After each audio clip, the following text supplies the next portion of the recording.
majored in.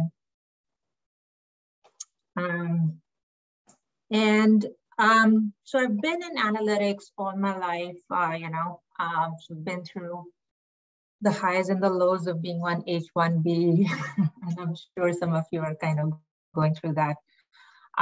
It's always been analytics, whether on the digital side, on the brand side. I've also spent a fair amount of time on the agency side in different roles, sometimes building models, sometimes being purely on consulting, sometimes being somewhere in between.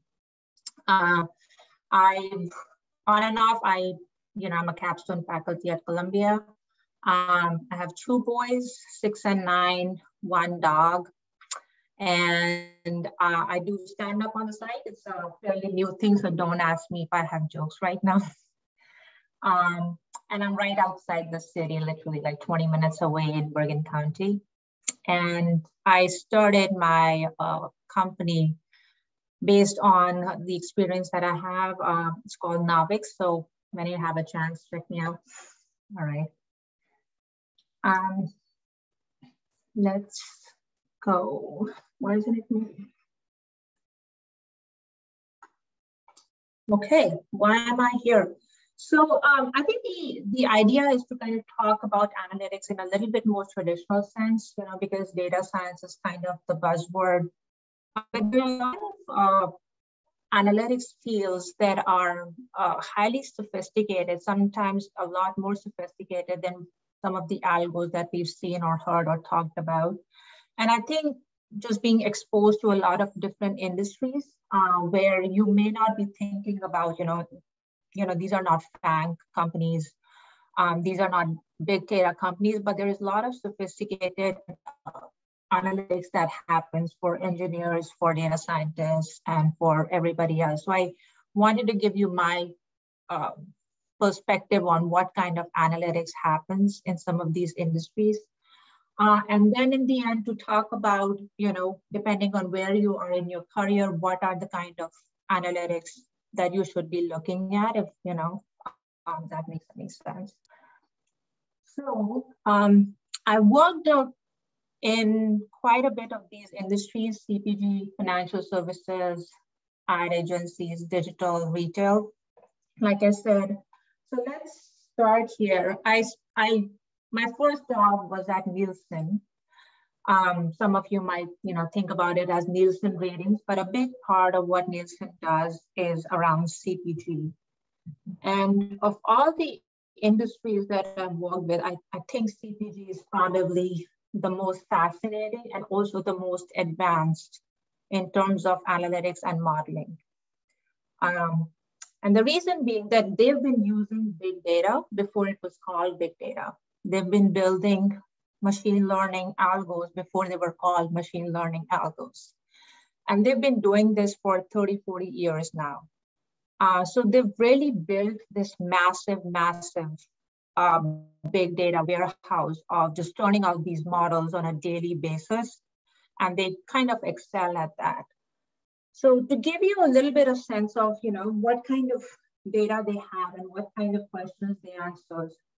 So if you walk into a store, every item that is being sold is being scanned, and that data is something that is owned by either Nielsen or IRI. And I'm talking about the big stores, right? You're talking about Walmarts and Costco's and Stop and Shop, and you name it, they have almost every big chain of stores in their database.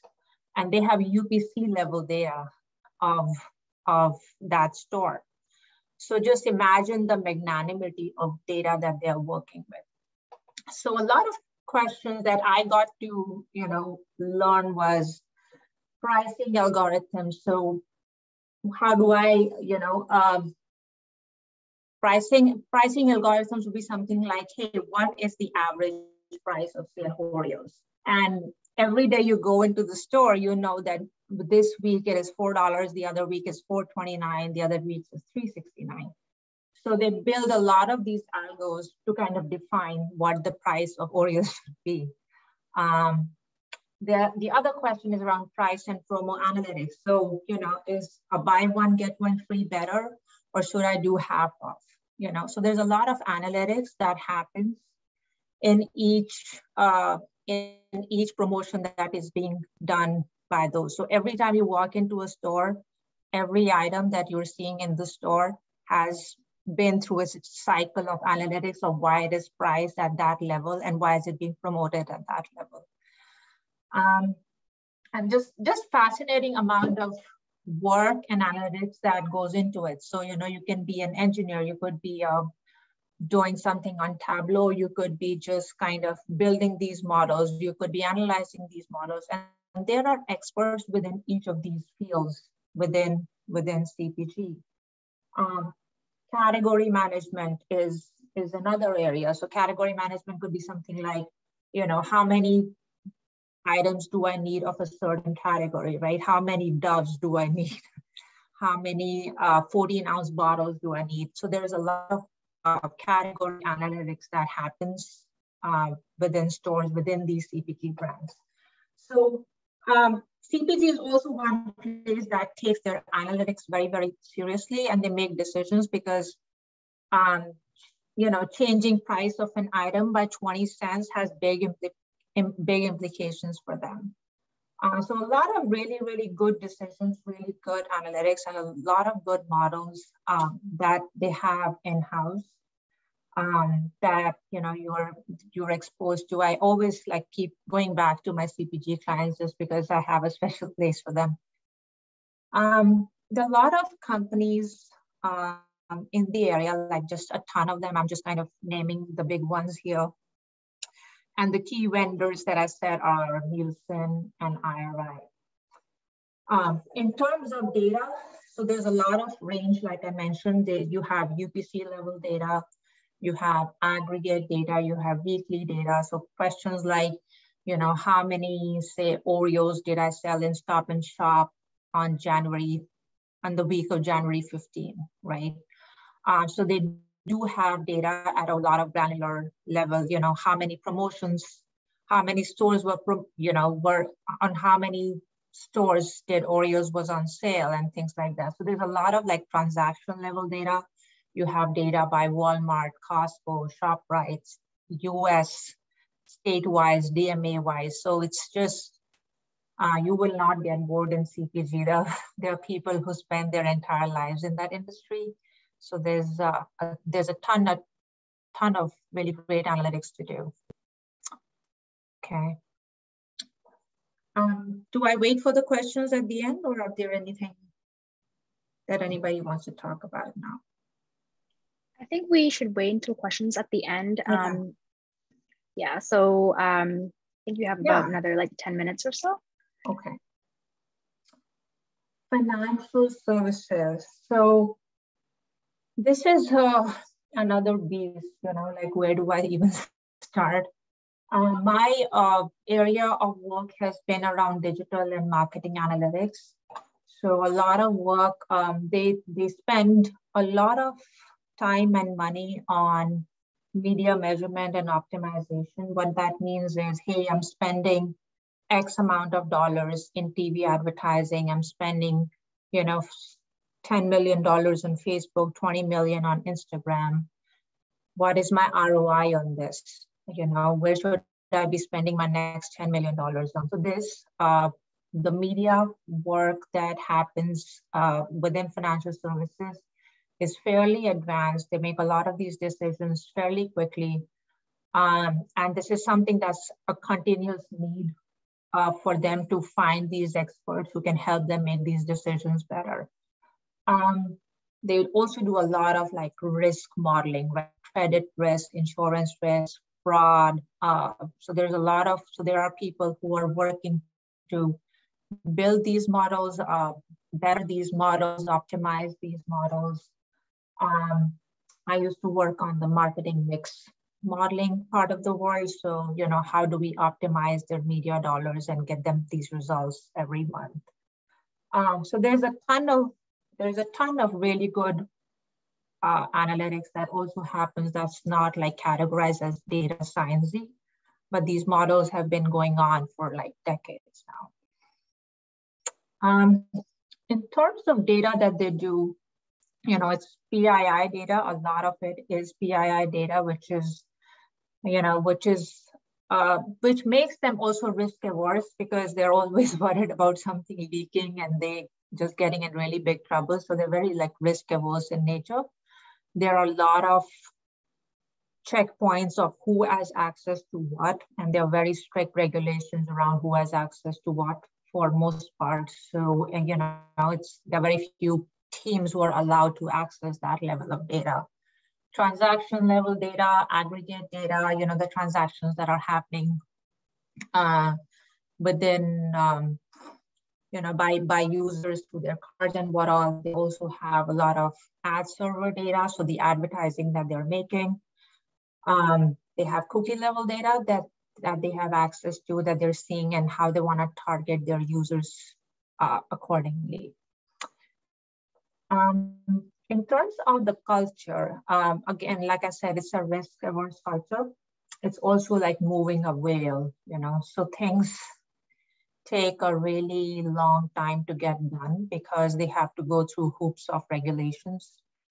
So something that might take 3 months, in their case, might take a year because they have so many risk assessments to make sure that this can be done.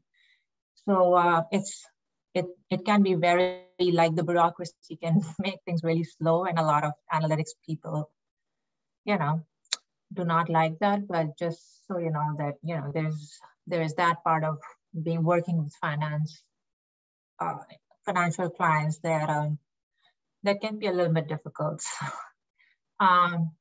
The pay is fairly well if you have experience in a certain kind of measurement and modeling. Really there are fields that are paying fairly well if you have a certain amount of experience in some of these modeling places. Okay. Ad agencies. Okay, so this is where this is not where sophisticated analytics happens. So I'm just going to throw it out there. This is not where you're getting most advanced data science analytics. A lot of work that they're doing tends to be very reporting based because they're making decisions very quickly. There's a lot of work that gets done around A/B testing, Power BI, in the MarTech space. There's a lot of work that is being done. And I think this is the place where the rubber really hits the road, because you can't fluff about models and you can't fluff about stuff, because if the campaign goes live on February 1st, everything needs to come to fruition on that. So this is one place where, where you learn things very, very quickly. You get on your feet very, very quickly, and you learn a lot about media and how do things come to fruition from an idea to your screen, and then how the agency lays it out, those 100 steps for you to make sure that, that can be done. So it's a fascinating space to kind of learn about how all these digital pieces come together. The workforce tends to be fairly young for the most part, not to say you don't have, folks in 30s and 40s, but most of your peers are going to be fairly younger, and that's kind of the culture of most of the agencies. Going into what we typically do is, so within the MarTech space, right? So these are the kind of industries or the companies that you would be talking to on a daily basis, right? So we might think that, Facebook and Google are kind of running the world, but the agencies really have them on their fingertips, because that's how they are deciding who gets what amount of money, right? So just being exposed to a lot of these MarTech solutions is what fascinates me. Whenever I go into an agency job, I mean, I feel so much smarter in 3 months because I've just updated myself with all this knowledge suddenly. And if I haven't worked at an agency for 3 years, I feel like I'm completely outdated now. Everything has changed. And but it's, just super, super smart people getting stuff done, and the lingo is just really different. And 9 times out of 10, that I am being asked for consulting or any job is really because of this background that I have in digital.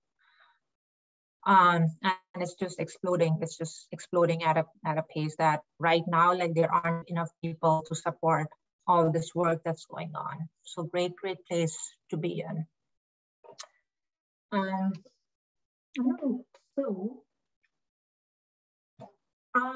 So in this section, I kind of want to give a landscape about, some of this is my career experience, but also, like, if you're somebody who has been in analytics, thinking about jumping into analytics, what would be like my 2 cents that I would share. So you can pretty much define any company based on the fact that it's a vendor or an agency or a client, right?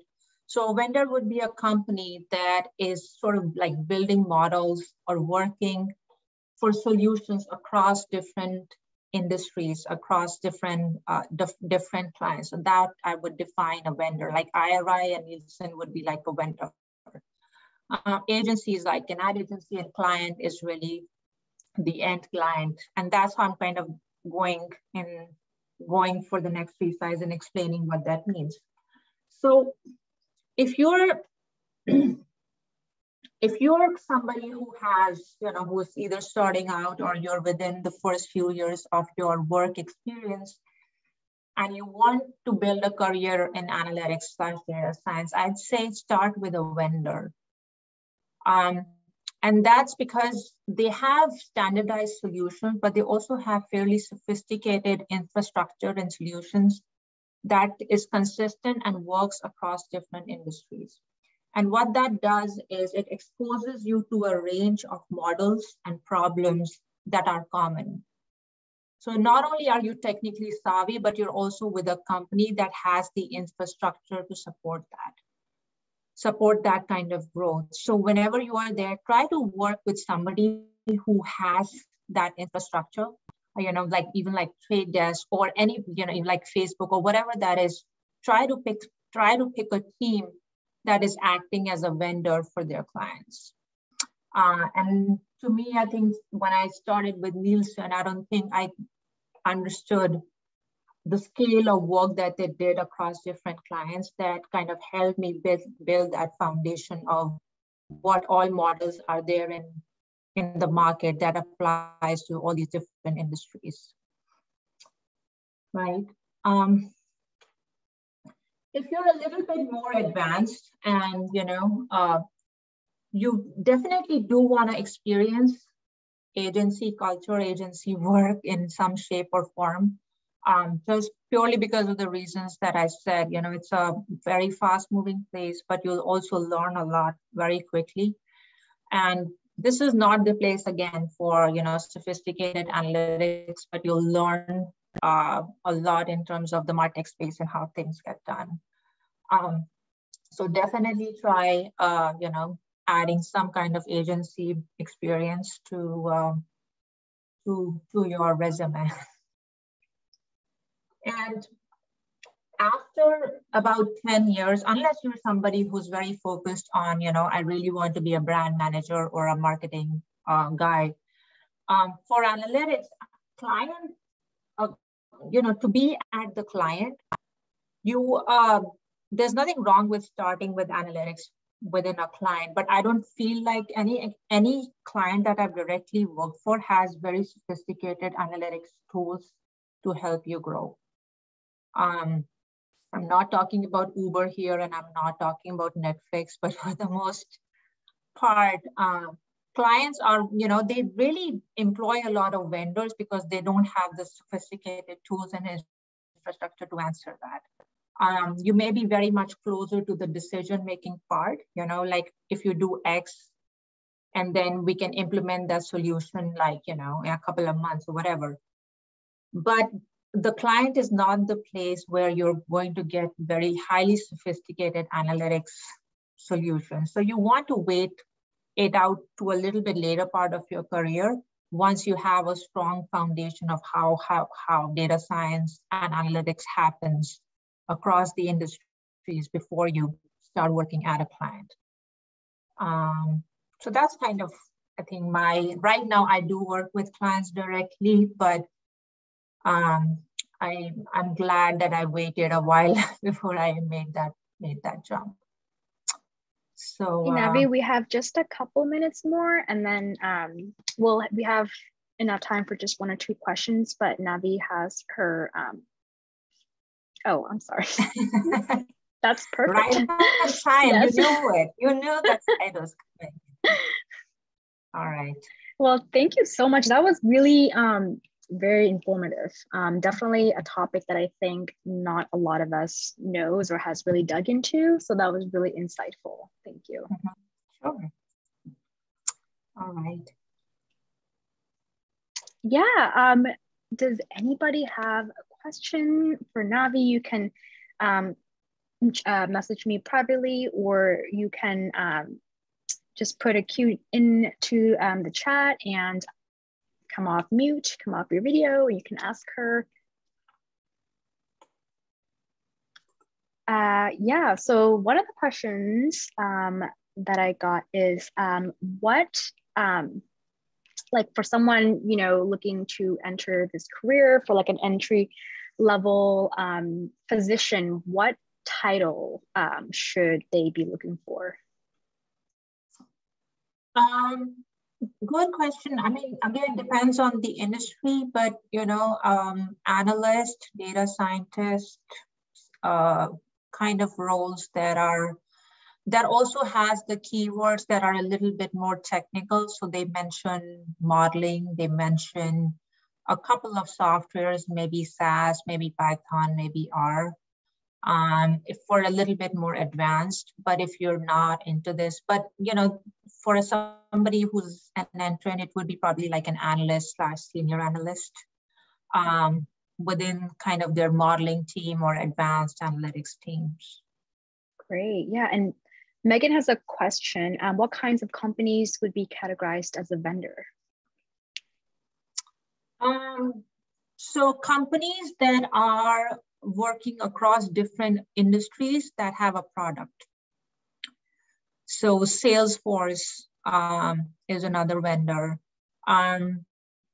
You know, so IRI, I said, Nielsen, I said, there's like a ton of them in that MarTech slide that I did. But at the end of the day, you're talking about companies that have sophisticated solutions, work, and a product that they're using across multiple industries. So Epsilon has a lot of them. MMA has those, right? Salesforce, like I mentioned. So there's a ton of them, but it also, you have to kind of narrow down, you know, some of these things. And there's a lot of them. Do you want to go to the next slide and share your ways to connect? Yeah. So you can either email me directly or find me on LinkedIn. Yeah, and we can also, I'll just put it in the chat here. Okay. Thank you so much. Thank you. Yeah, wonderful. And yeah, so everyone feel free to reach out to her, connect with her on LinkedIn, or email her directly. All right, well, Silvija, you're next. And you can go ahead and share your slides whenever you're ready. Perfect, thank you.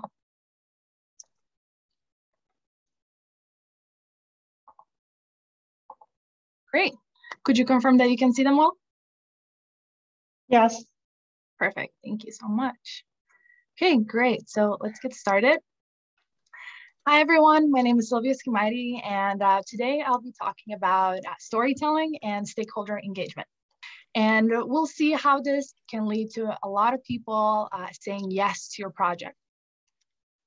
Today's topic is near and dear to my heart, as I picked up bits and pieces of my experiences from startup accelerators and pitching my startup to investors, as well as the day-to-day interactions with stakeholders as a product manager.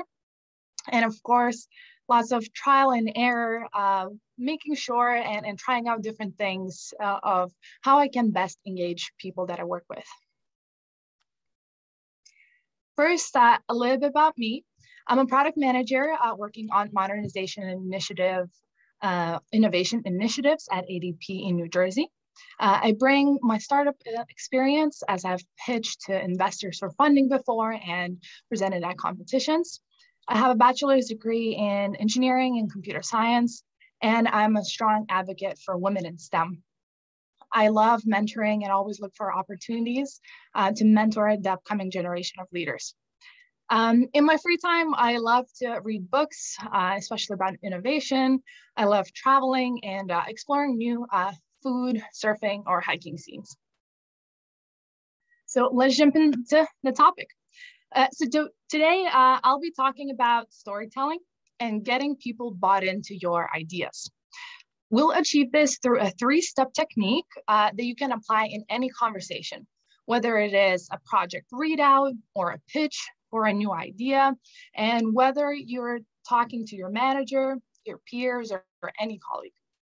I'll share how you can start applying it today, and I'll also tie it into specific examples about ways to collaborate with product managers if you're a software engineer, and if you want to build great relationships with them.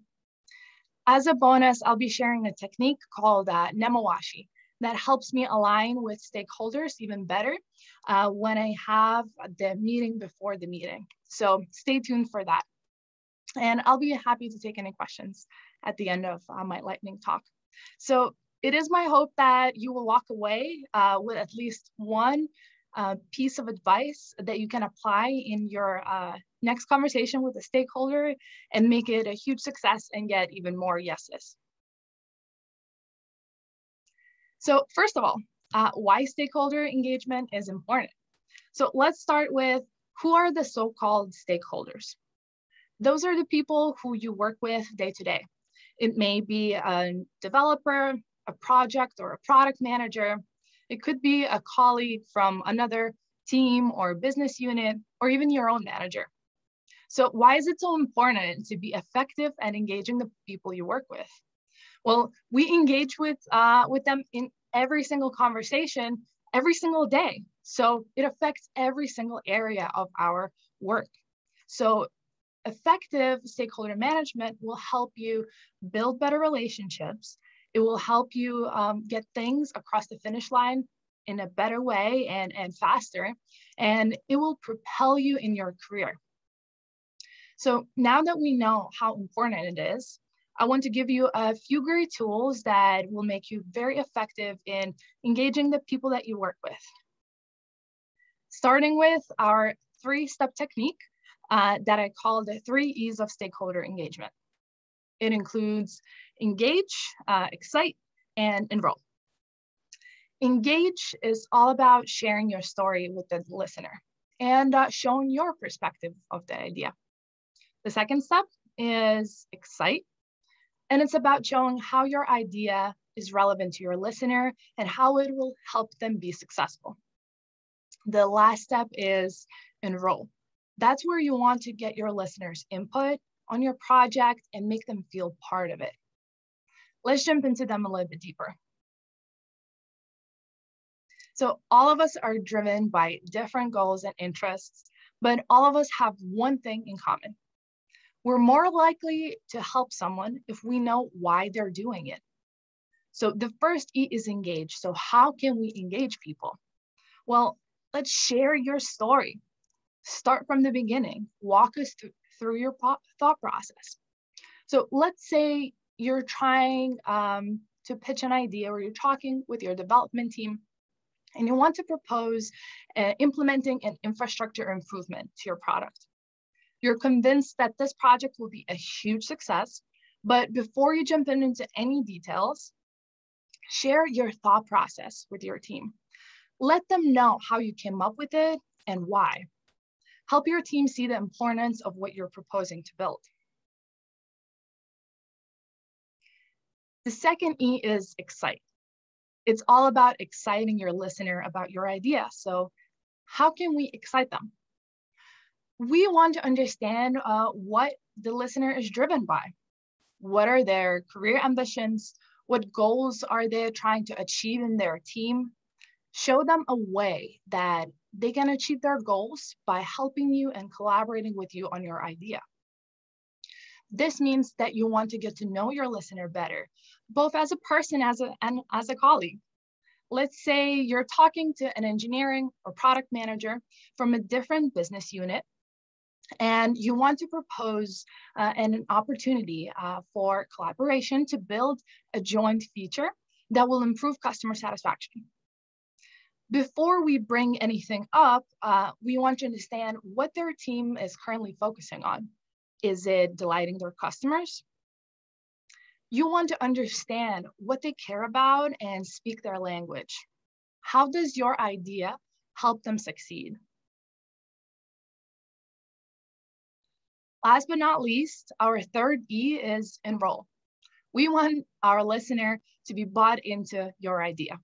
The key is to make your stakeholder, the person that you're talking to, feel part of the vision. You want to show that you value their opinion, you want to collaborate with them, and you want them part of your journey.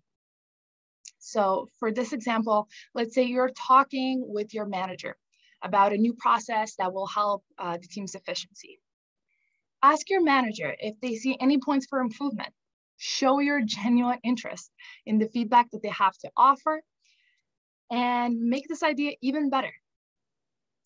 By asking for their feedback, it will make the pitch a positive experience for the both of you that builds collaboration and shares ownership of the success.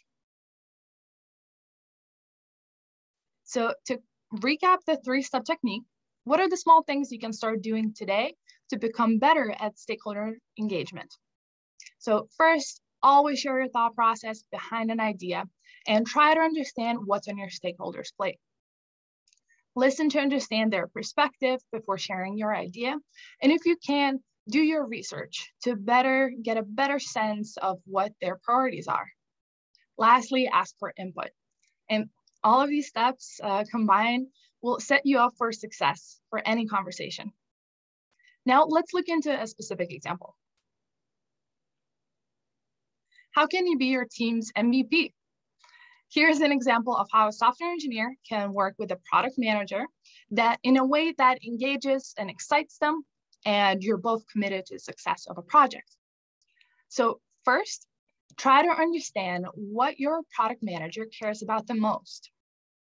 Let's say if your product is customer facing, your product manager really cares about the user impact and satisfaction. Try to tailor your story and your input to match what they care about. That way, you'll have them engaged and follow your story. Second, share high-level details. Especially those details that your product manager can easily relay to other stakeholders. So make the product manager's job even easier if you share a link to documentation that they can easily share with their partners for easy consumption. It's a win-win situation when a product manager can easily see the value you bring to the product, how it relates to their goals, and they can easily pass it along to their stakeholders and partners across and upwards. Lastly, you'll be an asset to your product manager if you back up them in partner conversations. So let's say offer them to be a technical expert on a discussion that you're having about a new feature. This will not only help you build the relationship with your team's product manager, show your expertise, but also this will give you the exposure at the company and the visibility that will help you propel your career. The last piece of advice I want to leave you with today is Nemawashi. And Nemawashi is where all of it happens. It's the meeting before the meeting. Having those multiple sideline discussions with the people involved in the project or the people who will need to approve your idea for it to go forward. Nemawashi is all about checking in with everyone before the meeting. Using Nemawashi, you will walk into the meeting, the official meeting, already having support for your idea from others. I always make sure to first understand who needs to approve the project and in what order, so that I can have those individual discussions with those people before the official meeting actually happens. And this helps me identify the right people to approach before the meeting and get their input. So I want to socialize my idea. I want to receive feedback and take action on it prior to the meeting. This helps me address any concerns and share varying levels of detail about my idea with the different parties involved. And once you are actually at the official meeting, you'll have the right people on board that they will help you champion your idea and support you in making it a success. So that's all for today. And thank you so much for your time. I'd love to connect with you all and continue this discussion. You can connect with me on LinkedIn or shoot me a message via email. Thanks so much, and I'll be happy to take any questions. Excellent. Thank you so much, Silvia. Yeah, it's very useful. Rose says, definitely agree with that. Yeah. So it's nice to get some actionable items we can go and practice. I have a couple of questions, and everyone feel free to Slack me a question or just Slack it in the chat, and I'll ask Silvia. But the first one is, what would you recommend focusing on as an engineer in terms of planning?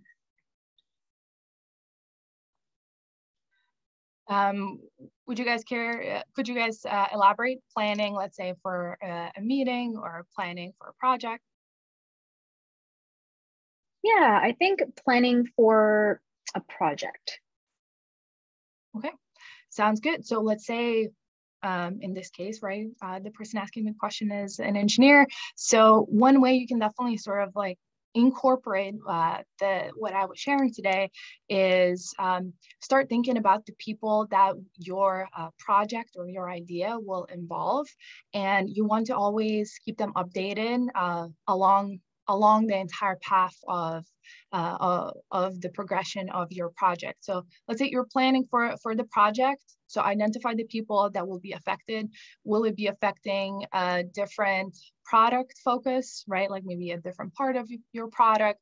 Maybe it will be affecting an entirely different product at your company. So make a list and do that due diligence even before you start jumping into the specific details, so you can get those people involved as early as possible. So let's say down the line, if your project or your improvement that you're trying to implement, let's say, doesn't have any negative dependencies down the line. So I've seen that in practice many times, and it saves a lot of time for people compared to the people who sometimes don't share necessarily what they're building, and then it may affect others along the way. So I've found this to be really, really useful. And on top of it, you get to expand your network. You get to make everyone feel involved in your success and the project success. So I think in terms of planning, that's very useful to get everyone involved soon and as early as you can. Great. Yeah, I love the idea of a Nemawashi. Do you have any recommendations on, practicing it asynchronously? Absolutely. And as a lot of us work remotely currently, what I usually do is I would, whatever platform you're using, we're using WebEx at work. So I would ping people in terms of, and just leave a note in there, or leave a note in their inbox. And I think, so sometimes it doesn't necessarily have to be a meeting. So for Nemawashi to be really successful, that can be a one-line message, just getting their input, or just asking for their feedback on something, or just dropping a link and with some documentation and asking them, do you have anything to add? So it's those little things that we can do, and we can definitely do that without the need of the actual sit down of a 30-minute meeting, let's say. Yeah, good idea. Yeah, for sure. I mean, Slack is kind of like definitely the new way for us to communicate these days. So if you can give one trait of a great engineering partner, like to a product manager, what would it be? No, that's a great question. And I would say communicative in a sense that, you know, they know, for example, when I'm working with engineers in at my company, I found it the most useful when a person takes interest in knowing of why I'm asking something. So sometimes I explicitly want to communicate that with my engineers, but let's say I'm really interested in knowing about how you believe that the product will perform under these conditions, for example. But if your product manager doesn't necessarily communicate why they're asking a certain question about a specific feature, I would always, you know, sort of just put it out there. I'm curious to know, like, how else can I help? So for example, like asking those questions, this is the specific answer to your question, but how else can I help to explain and help with the bigger picture? Because product managers are all about the big picture, thinking about how we'll impact our clients, customers. So it's really useful when an engineer can sort of give high level details, and as well as the smaller level details and the technical details to the product manager's comfort level as needed, with that mutual understanding. Okay, what's the goal that we're trying to achieve together? Great, thank you so much. Yeah, great conversation, great topic. So now we will have Aastha present. I have a high bar set for me.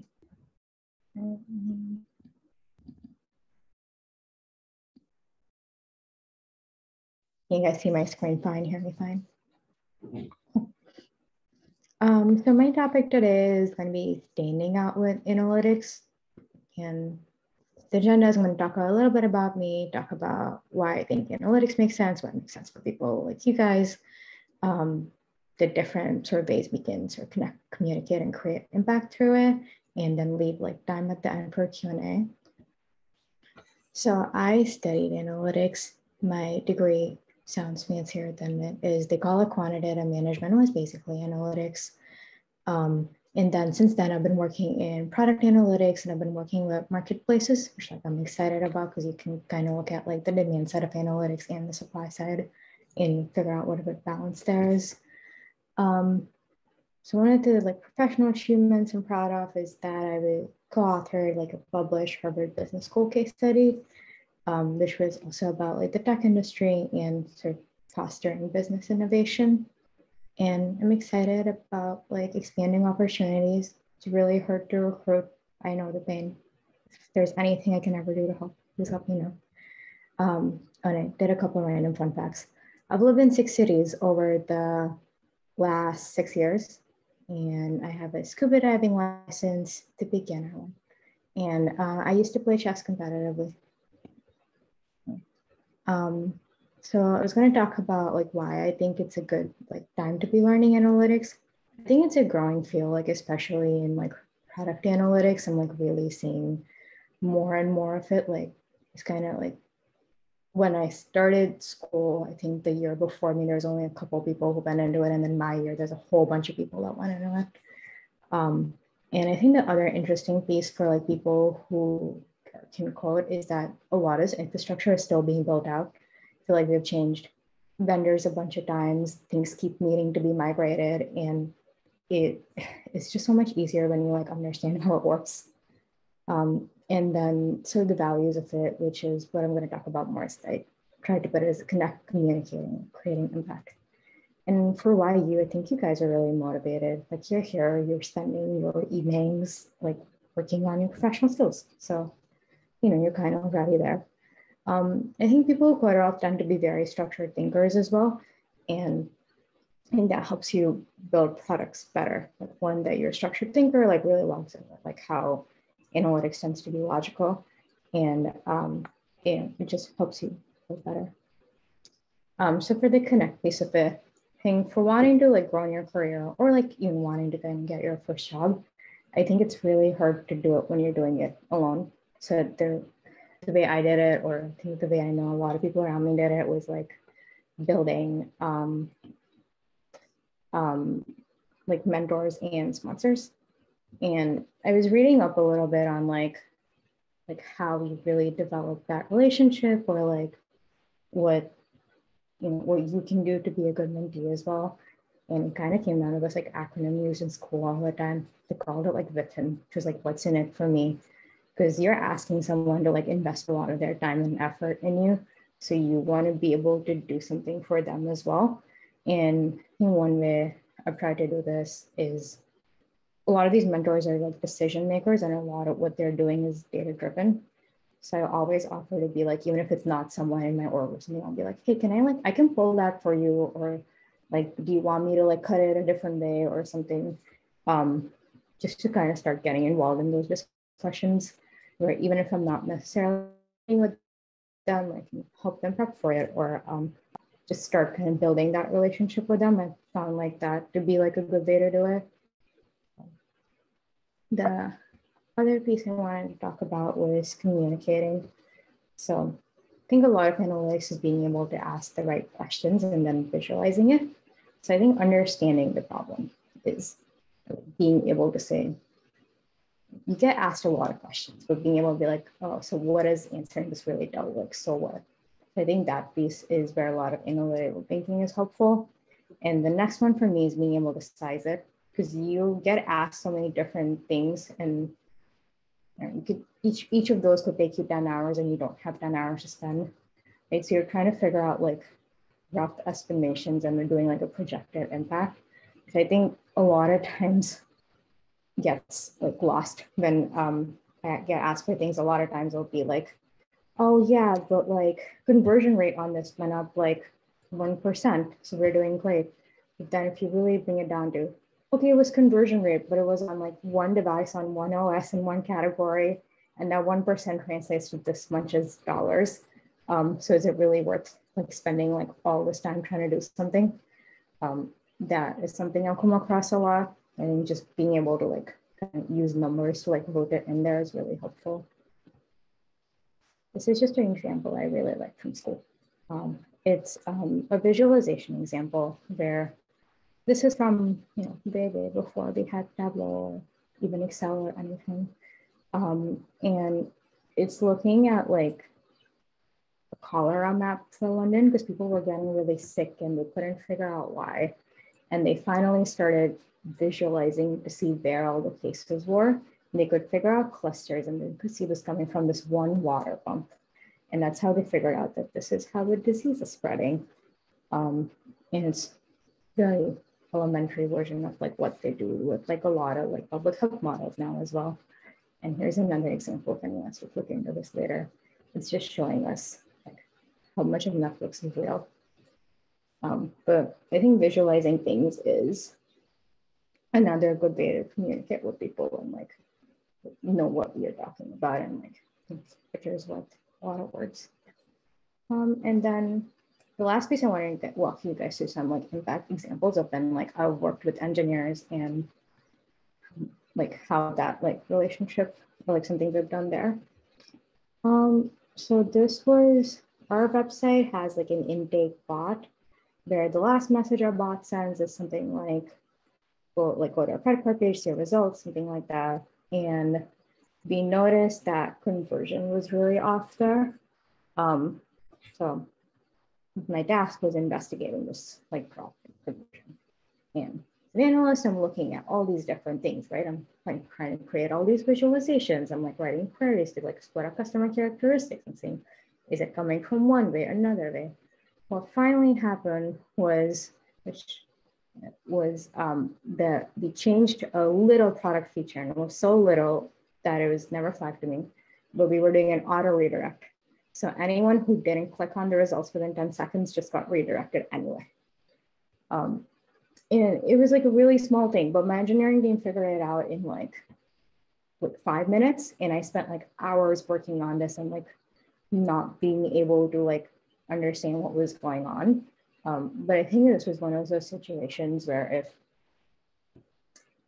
we had like noticed these like data points going all over the place together, and someone would have connected to those two things, you would have saved like the company and your team, yourself a lot of time and effort. And a similar example, the second one, where it was an A/B test, and our variation, which our engineering team had worked on and developed, was just charging customers incorrectly. And you figure out how often this is happening and like what the impact of that was. Again, I get down to like making these segments and trying to see if it's coming from a certain place, or like going down a whole rabbit hole of looking at like Visa and MasterCard and seeing if there's like payment failure issues. And this, once it created those user lists, our engineering team was able to fairly easily determine that the people who are being charged incorrectly all had ad block installed, and a lot of their components were being blocked. So they just weren't being charged correctly. Just the extent of my technical understanding is really something. And so another one of those would have been a lot faster if we had been able to collaborate on its situations. Like something like my team's been working on. So I just thought they were examples worth sharing. And I wanted to talk a little bit about like, if you are interested in learning more about analytics, what are some resources? Data Science for Business is a standard textbook. It really helps you understand what a lot of these basic models are. I think A/B testing is really interesting. If you know, like help like your teams figure out if like things are really being randomized, if there's any issues there. This is a blog that talks about a lot of product examples. One, I use it a lot to prep while interviewing, but it also like gives a lot of examples of how you can use analytics to improve products. And then a couple like resources on visualization, SQL, which is the language most analysts speak. Netflix had a blog about like how their engineers work with data. So I thought that was interesting. I linked it down here. You guys have any questions for me? Great, thank you so much, Aastha. I really like the real examples of problems and challenges that you actually went through in work and how you guys solved that and the steps you took. So that was really helpful. If anyone has any questions, feel free to chat, send me a private chat or just put it into the chat. I do have some questions lined up here. So I'll start with the first one. Do you have any, well, actually you showed the resources slide at the end. Wonder maybe I can grab the actual link from some of them and we could put it into chat. Yeah, if that would be helpful. And are most of the people in your role, like, do they have analytics degree? Is that sort of like the kind of like the only pathway, or do most people also come from a non-traditional degree? A mix. I think it's a lot of people that also have any kind of math, econ, stats background, or have like worked in research, even if they're like in other fields. I think part of like analytics right now is things are moving really fast and we're trying to hire a lot. So there's a lot of like opportunity for people from non-traditional backgrounds as well. Like especially like this is kind of how I look for it. I tried to look for like companies where there's a lot of like entry-level analysts, because then I knew they had to train them because you can't do anything with entry-level analysts otherwise. So pretty much look for that. Yeah, that's good to know. And what do you recommend an engineer who wants to be more involved with analyzing information? What do you recommend that they do to start engaging with data? Yeah, start talking to your analyst now. I always when people talk to me. Well, that, and also I think another like gap I've often seen is our engineering teams work with like data sets that the analytics team doesn't work with, because analytics usually gets like cleaned out, filtered out business views of things. And then when I like find something in it and I go ask a question, they don't know what I'm talking about. So like always a step of like tracing it back. So like figuring out what like data sources both sides use, coming to some common ground there. Mm-hmm. And in terms of like, yeah, for like an engineer who I guess maybe like do you think it would benefit, like a front-end engineer or any other engineering roles to kind of dig more into data? A/B testing is something that a lot of front-end engineers probably work with. Yeah. What do you like recommend maybe like an engineer in a different field like dig into while they're working? Like if they see something is a little off, should they, you know, try to use maybe a third-party tool that the company uses to like dig more into data? Yeah, I would try to like the same way we debug things, right? Try to get to the root cause of things. But even if you can, just being able to share whatever you've found so far with like your product manager and analyst, I think already is like takes us much further ahead than something looks off. Great. I think someone, does anybody wanna, you can come off mute and ask a question if you would like to.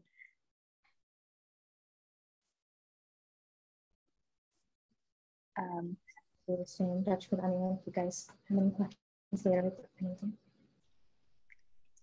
Excellent. Yeah, so thank you so much. If no one else has any questions, please join the Women Who Code Slack channel, the Women Who Code New York Slack channel. That's where, so Kelly just shared a link. And that's where, you know, we really engage in all kinds of topics, and then we'll be posting events and other engaging like community events. So if you want to join, and then you can select any of us personally. Also, if you want to be giving a talk next time, definitely reach out to us through Slack, or you can also email the Women Who Code email address, which I will give you here. Yes, thank you, Kelly. Yeah, so nyc@womenwhocode.com. We are constantly looking for speakers. It doesn't matter if you've never talked before, you've never presented before. Where, you know, we have a ton of people who would love to help you and work you through coming up with a topic and go through some slides with you. So thank you so much for an amazing panel of female speakers today. That was super insightful. Really, like each of you guys touched on, you know, key different points. That was very, I mean, obviously all complement each other, but really gives us a well-rounded picture of analytics for engineers. So thank you so much, you guys. And sorry, I'm trying to stop saying that word. Everyone, everyone, thank you so much for being here. And we look forward to seeing you at our next event.